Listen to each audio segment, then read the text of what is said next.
Bonjour à tous. Donc hier vous avez pu travailler sur les timbres poste. Aujourd'hui on va faire autre chose. Depuis le début du confinement et puis depuis déjà un petit peu l'année dernière, je me suis trouvé une nouvelle passion, c'est les confitures. Alors ça c'est une petite mention spéciale à Marie-Vonne Février du Manoir au Cours qui fait d'excellentes confitures et les bocaux que l'on stérilise. Sur ces créations-là, vous savez qu'il est préférable de mettre des étiquettes pour savoir ce qu'il y a dans le bocal ou ce qu'il y a dans la confiture que vous avez faite, mais aussi pour savoir l'année de réalisation. Ce que l'on va apprendre aujourd'hui, c'est à créer des étiquettes.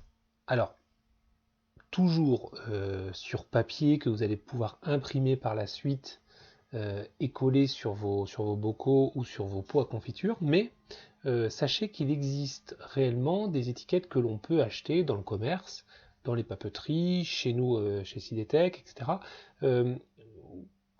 de façon à avoir du papier autocollant. Voilà, petit aparté. Donc, on va aller sur Internet, et là je vous laisse le choix cette fois-ci du navigateur, puisque ça fonctionne parfaitement avec Google Chrome, Firefox ou Microsoft Edge. Donc, moi je continue Google Chrome, parce que vous savez depuis le début que c'est un navigateur que j'aime bien pour ses différentes fonctionnalités. Alors, le site internet s'appelle Avery. En fait, c'est la marque de papier, hein, la marque Avery, une marque assez connue en papeterie et qui propose un tas de papiers différents pour réaliser des créations. Alors, on est sur le site marchand, hein, et vous allez aller sur logiciel, donc avery.fr, vous appuyez sur entrée et ensuite vous arrivez sur logiciel et vous glissez juste en dessous sur logiciel design and print. Lorsque vous arrivez sur cette page-ci, vous avez possibilité de démarrer le logiciel de plusieurs façons. Vous avez d'ailleurs même un petit didacticiel ici si vous voulez regarder. Donc moi je vais cliquer directement sur démarrer. Alors la page d'après peut être un petit peu différente. Pour certains, on va vous proposer peut-être de vous inscrire. Ou en tout cas quand vous l'aurez utilisé une ou deux fois, on va vous proposer de vous inscrire. Si on vous propose de le faire, vous dites que vous n'êtes pas intéressé, vous arriverez donc directement sur cette page-là. À partir de ce moment-là, on va vous demander si vous voulez créer des étiquettes en connaissant déjà le code sur la boîte avec les dimensions voulues. Alors, moi, celui que je vais utiliser ici, c'est le L4726, mais je vais vous montrer qu'il existe bien sûr plein d'étiquettes différentes. Alors, donc L4726 et j'appuie sur Entrée. Aussitôt, je vais arriver sur l'étiquette à proprement parler. Alors cette étiquette là elle fait 7,5 cm par 4 cm de haut, hein, donc c'est correct pour mettre sur un pot à confiture ou sur un bocal le parfait par exemple. Si vous voulez d'autres modèles, d'autres tailles, vous avez possibilité, hein, là où c'est marqué 1, choisissez un modèle, on clique dessus, je vais effacer ça et vous allez voir qu'il y a beaucoup de modèles différents de toutes les tailles, etc. Alors moi j'ai choisi celui-ci parce qu'il me paraît pas mal, on fait 12 étiquettes par page, donc c'est plutôt bien. Alors on est dans votre modèle et on a des modèles qui sont déjà préconçus, donc vous pouvez très bien prendre un modèle qui est déjà tout fait et puis l'améliorer ou le changer. Nous on va partir forcément du modèle de 0, donc je vais prendre plutôt une étiquette dans ce sens-là, puisque c'est plutôt comme ça qu'on va la mettre sur un pot. Donc je clique dessus et je sélectionne cette création. Donc je vais arriver devant l'étiquette vide, et ça va être à moi d'apporter des choses. Alors, on va apporter peu de choses en fait, hein. On va marquer ce qu'il y a dans notre pot de confiture, on va mettre un petit dessin parce que c'est plus sympa, et puis la date de création de cette confiture. Alors pour ajouter du texte, j'appuie tout simplement sur texte. On propose d'ajouter un texte, je peux ajouter de plusieurs façons, on va prendre le plus simple pour l'instant, ajouter texte. Le texte vient de se passer au milieu et je vais donc marquer confiture de fraises puisque ça va commencer à être la saison. Alors on va dire que c'est de la fraise, donc je ne vais pas ajouter des à fraise, je peux marquer que cette confiture fait avec des fraises et j'ajouterai un s, plutôt partisan du fait qu'on ne met pas des, confiture de fraises, c'est de la fraise. J'ai donc possibilité de déplacer le texte juste en plaçant ma souris, vous voyez, de façon à ce qu'apparaissent 4 flèches. Je clique et je remonte un petit peu. Le site a choisi de lui-même la police Arial avec la taille 12 pixels, 12 points. Moi je vais cliquer ici, je vais choisir une autre police d'écriture. Donc juste je clique sur la petite flèche et je choisis une police d'écriture autre. Je vais prendre celle-ci par exemple. Et puis en taille d'écriture, je prends quelque chose de plus grand, je vais me mettre en 18 par exemple, encore un peu plus, allez 24. Confiture de fraises en 24. J'ai donc cliqué à côté, la barre sur le côté, ce côté gauche a disparu, je reclique sur texte, ajouter un texte, je vais prendre une autre police d'écriture, je vais écrire plus petit, et je vais écrire que mes confitures, je les ai faites en avril 2020.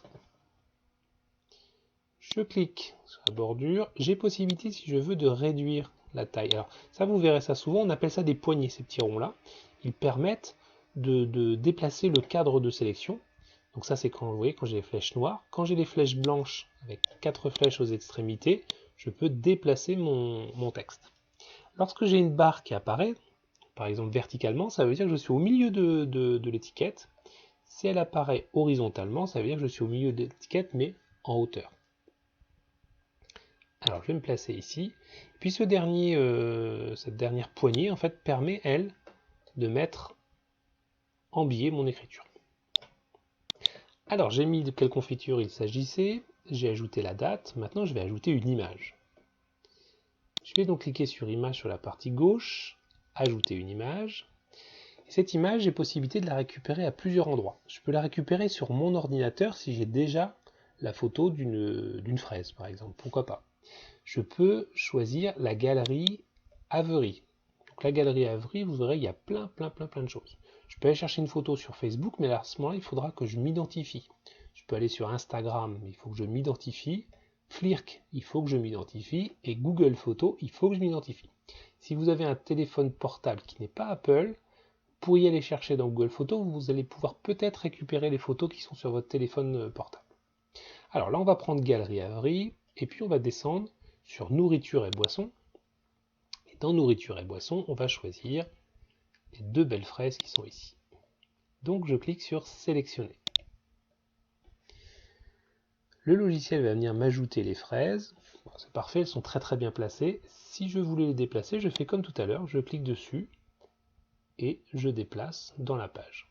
J'ai aussi possibilité d'agrandir l'image ou de la rendre plus petite.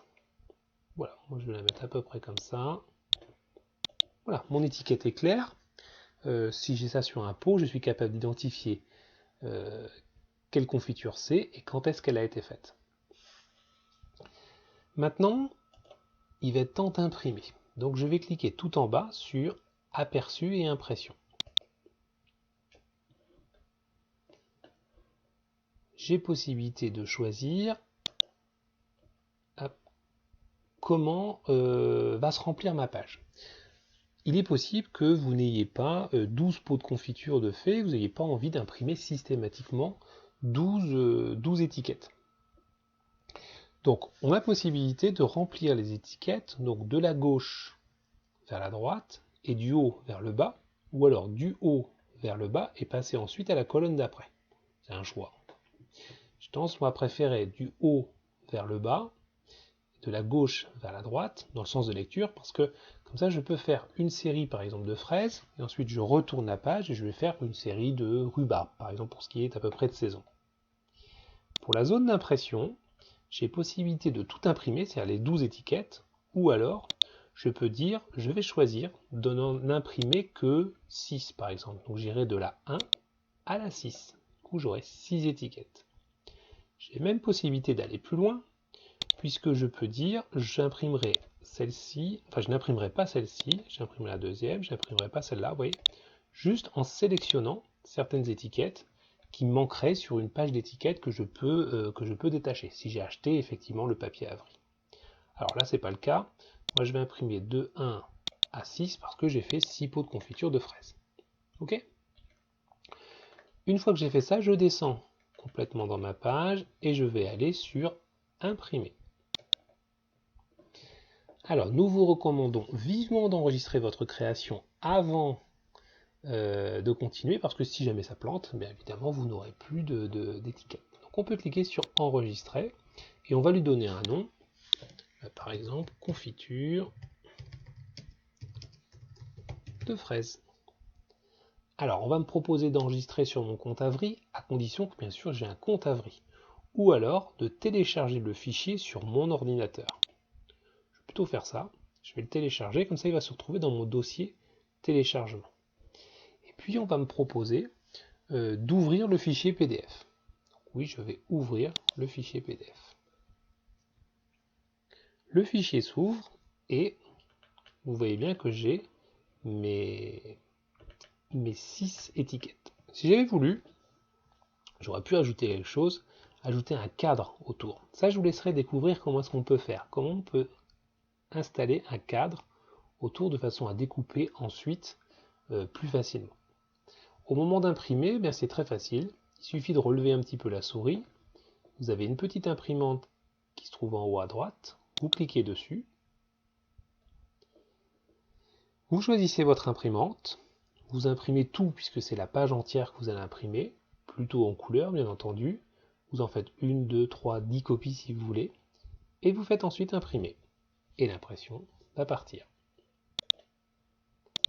Si vous avez réalisé les étiquettes, j'attends vos photos. Si vous avez réalisé des confitures et que vous avez des recettes de confitures extraordinaires, des mélanges avec des fraises, avec de la rhubarbe, avec des fruits de saison, je suis preneur de vos recettes. Et vous avez reçu un petit mail pour vous indiquer que je vais très certainement mettre en place un cours la semaine prochaine. Donc les modalités ne sont pas encore tout à fait écrites, mais dans le mail, je vous ai expliqué que le tarif est totalement libre. C'est-à-dire que vous pouvez très bien suivre le cours gratuitement, ou alors vous pouvez faire, on appelle ça mettre au chapeau, c'est-à-dire que vous donnez ce que vous voulez pour suivre ce cours. Donc les modalités viendront un petit peu plus tard. Pour l'instant, je vous ai juste demandé, c'est si vous aviez envie de suivre ce cours. Donc ça m'intéresse de savoir combien de personnes seraient intéressées. Est-ce que c'est intéressant de faire le cours? C'est vrai que s'il y a 2 ou 3 personnes intéressées, c'est pas forcément intéressant de mobiliser des moyens et du temps pour faire ce cours, et plutôt se consacrer à continuer à faire les cours comme je fais et comme je vais continuer à faire jusqu'à la fin du confinement. Voilà, je vous dis à bientôt, portez-vous bien, et puis à demain.